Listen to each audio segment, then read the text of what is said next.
Nature of work done. Nature of work done पिछले lecture में हम लोगों ने क्या स्टडी किया, वर्क और वर्क की प्रॉपर्टी। आज हम लोग क्या स्टडी करने जा रहे हैं, नेचर ऑफ वर्क।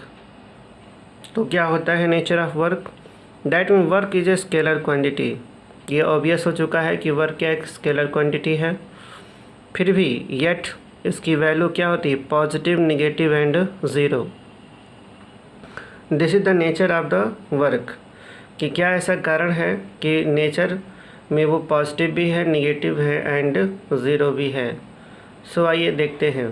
पहले क्या हम लोग पढ़ते हैं, पॉजिटिव वर्क को।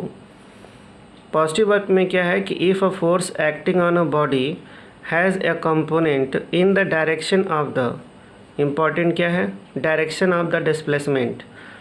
मीन्स यदि फोर्स का कोई कंपोनेंट डिस्प्लेसमेंट डायरेक्शन में है तो वर्क द फोर्स क्या हो जाएगा, द वर्क कैसा हो जाएगी, वर्क डन कैसा हो जाएगा, पॉजिटिव होगा। ऐसे केस में थीटा क्या होती है, एक्यूट एंगल होती है, और कॉस थीटा की वैल्यू क्या हो जाती है, पॉजिटिव।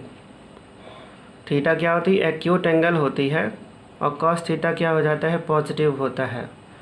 तो ऐसे में W is equal to F S cos theta एक पॉजिटिव वैल्यू होगी। आइए इस फिगर में देखते हैं। मैंने क्या कहा अभी कि W is equal to F S cos theta. F क्या है, फोर्स, एस क्या है, displacement, cos theta. Cos theta क्या है, फोर्स और डिस्प्लेसमेंट के बीच की एंगल। तो ये है component F cos theta in the direction of displacement. तो वर्क की डेफिनेशन में आपसे कहा गया था कि जिस डायरेक्शन में डिस्प्लेसमेंट होगा या जिस डायरेक्शन में फोर्स लगेगा, डायरेक्शन डिस्प्लेसमेंट भी उसी डायरेक्शन में होगा, तो वर्क डन होगा। ओके, सो एग्जांपल के तौर पे हमने यहाँ पे दिया हुआ है कि when a body falls freely under, example में क्या है, when a body falls freely under gravity, so theta is equal to zero. अब ये कैसे होता है, आइए देखते हैं।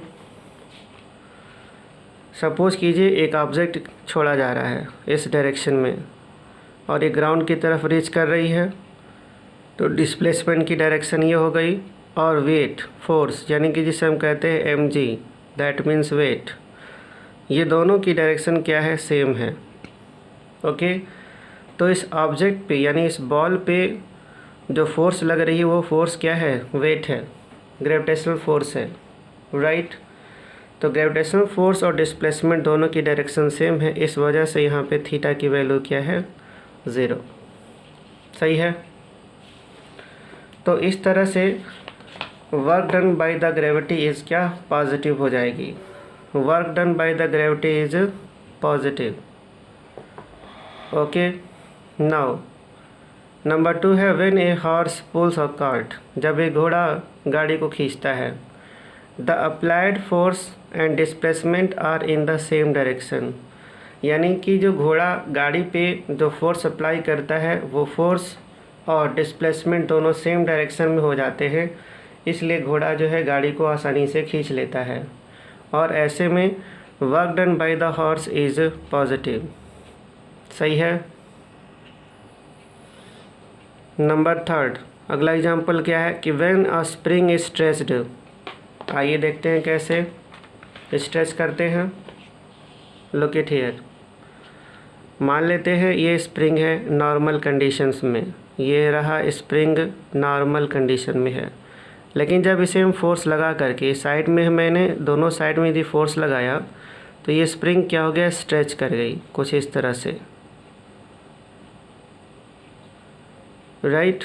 तो जिस डायरेक्शन में आपने फोर्स लगाया, स्प्रिंग में जो डिस्प्लेसमेंट ऑब्ज़र्व हुआ वो दोनों डायरेक्शन क्या थी, सेम थी। तो इस कंडीशंस में भी क्या होगा, थीटा की वैल्यू क्या हो जाएगी, ज़ीरो हो जाएगी, और कॉस ज़ीरो होने का मतलब क्या है, वर्क डन पॉजिटिव हो जाएगा। सही है। तो इस तरह से यहाँ पर क्या होता है, जो स्ट्रेचिंग फोर्स हमने लगाया और जो डिस्प्लेसमेंट है are in the same direction, so work done is positive. तो वर्क डन कैसा हो जाएगा, पॉजिटिव होगा। ओके,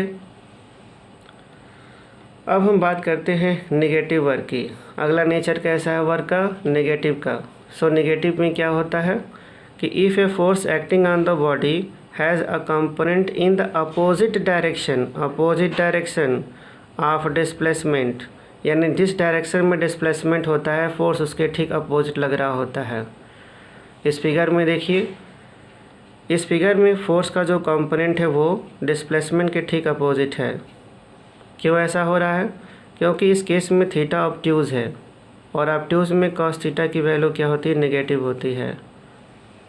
ओके, जैसे सपोज करते हैं कि अगर थीटा की वैल्यू क्या हो गई? 120 हो गई, तो कॉस 120 की वैल्यू होती है -1/2।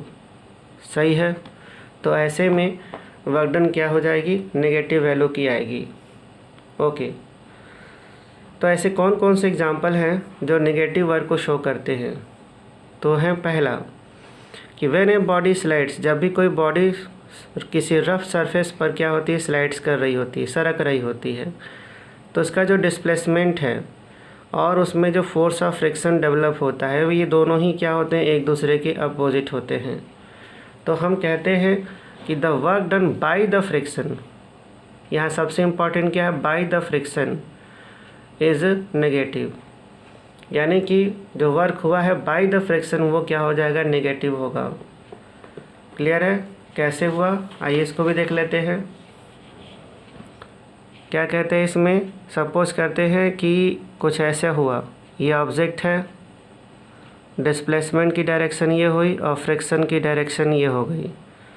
तो यहाँ पर जो थीटा बना 180 हुआ और cos 180 की वैल्यू होती है -1। So work done is equal to -FS, ये हो गया। सही है। ओके,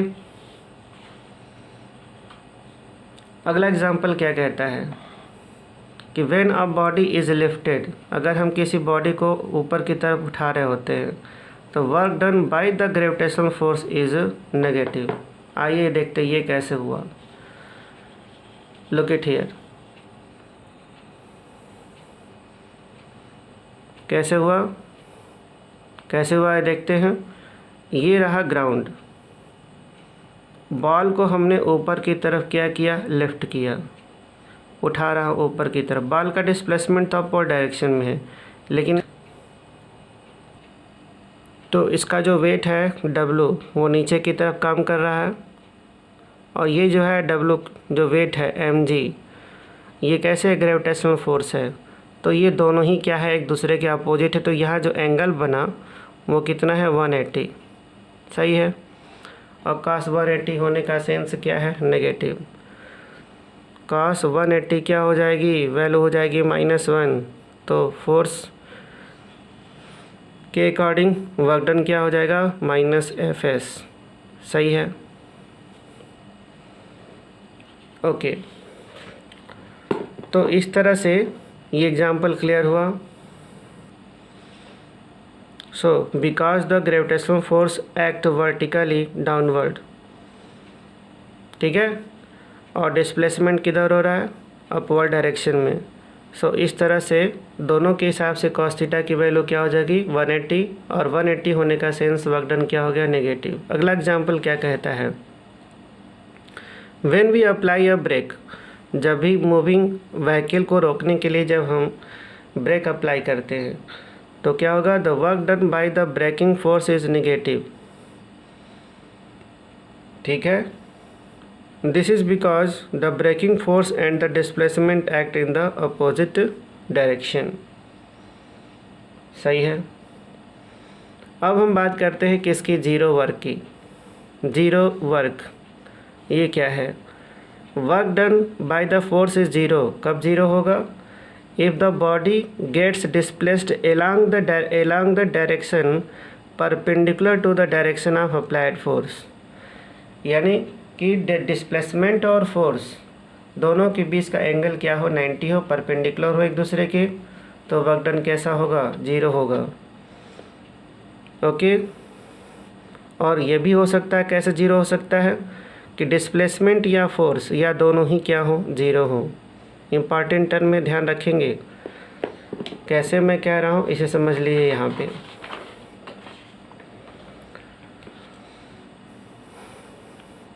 वर्क डन का जीरो होना F S cos theta. Okay, अगर थीटा की वैल्यू 90 होती है तो भी वर्क डन क्या हो जाएगा, जीरो हो जाएगा। अगर यस की वैल्यू जीरो हो जाती है तो भी वर्क डन क्या होगा, जीरो। यदि फोर्स ही जीरो हो जाता है तो भी क्या होगा, वर्क डन जीरो हो जाएगा। या फिर ये दोनों मिल करके अगर जीरो हो जाते हैं, equal to zero, then work done भी क्या हो जाएगा, जीरो हो जाएगा। Very interesting. ओके, पहला एग्जांपल देखते हैं। For a body moving in a circular path, the centripetal force and the displacement are perpendicular to each other. A moving body in a circular path, the centripetal force and the displacement are perpendicular to each other। देख लीजिए, centripetal force है, मैंने circular motion में बताया हुआ है कि centripetal force और ये डिस्प्लेसमेंट दोनों के बीच की एंगल क्या है, 90। तो ऐसे केस में work done by the centripetal force is zero. सही है। ये वाला एग्जांपल बहुत ज़्यादा इंटरेस्टिंग होता है कि when a coolie, railway station पे जो सामान ढोते हैं उन्हें हम क्या कहते हैं, कूली कहते हैं। Coolie works on A horizontal platform, जब भी वो प्लेटफॉर्म पे वर्क करता है with a load on his head, अपने हेड पे सामान लेकर के जब वो वर्क कर रहा होता है, he is apply a force on it in the upward direction equal to its weight. सामान के बराबर ये ऊपर की तरफ फोर्स लगा रहा होता है। खैर, बट इंटरेस्टिंग क्या है कि जो डिस्प्लेसमेंट है वो फॉरवर्ड डायरेक्शन में हो रही होती है। सही है। और ऐसे केस में डिस्प्लेसमेंट और फोर्स के बीच की एंगल क्या बन जाती है, 90, और वर्क डन क्या हो जाता है, ज़ीरो। तो सबसे ज़्यादा इंटरेस्टिंग टर्म क्या है, ऐसे में तो उसे पैसा देना नहीं चाहिए क्योंकि उसने तो वर्क किया ही नहीं, लेकिन फिज़िकली उसने वर्क किया, इस वजह से हम लोग क्या करते हैं, उसे मनी पे करते हैं। लेकिन फिजिक्स कहता है कि उसने कोई वर्क नहीं किया। क्यों? क्योंकि फोर्स और डिस्प्लेसमेंट दोनों के बीच की एंगल क्या थी, 90, और मैथमेटिकली वर्क डन क्या हो गया, ज़ीरो हो गया। So this is the work done by the coolie on the load is zero. Okay, number third, as shown in the figure. अगला एग्जांपल क्या है, सिंपल पेंडुलम का है। क्या इंटरेस्टिंग है कि as shown in the figure the tension in the string of a simple pendulum is always perpendicular. आइए इस फिगर में देखते हैं। ये रहा टेंशन और ये रहा डिस्प्लेसमेंट। जब भी किसी पेंडुलम को हम इसकी पोजीशन से उठा करके यहाँ छोड़ते हैं तो डिस्प्लेसमेंट इस डायरेक्शन में होगा, वापस इसी डायरेक्शन में आएगी। लेकिन जो धागे में जो टेंशन डेवलप हुआ वो और ये डिस्प्लेसमेंट दोनों की एंगल की क्या हो जाएगी, 90। तो इस हिसाब से क्या हो जाएगा कि जो डिस्प्लेसमेंट है और वो जो टेंशन दोनों ही क्या होंगे, एक दूसरे के परपेंडिकुलर होंगे, और इस हिसाब से एक बार फिर वर्क डन क्या हो जाएगा, ज़ीरो। किसके? Work done by the tension is zero. ध्यान रखेंगे students, work done by the tension is zero. अब एक और एग्जांपल है। The work done in a pushing N immovable stone. ध्यान रखेंगे स्टूडेंट, यहाँ डिस्प्लेसमेंट हुआ ही नहीं।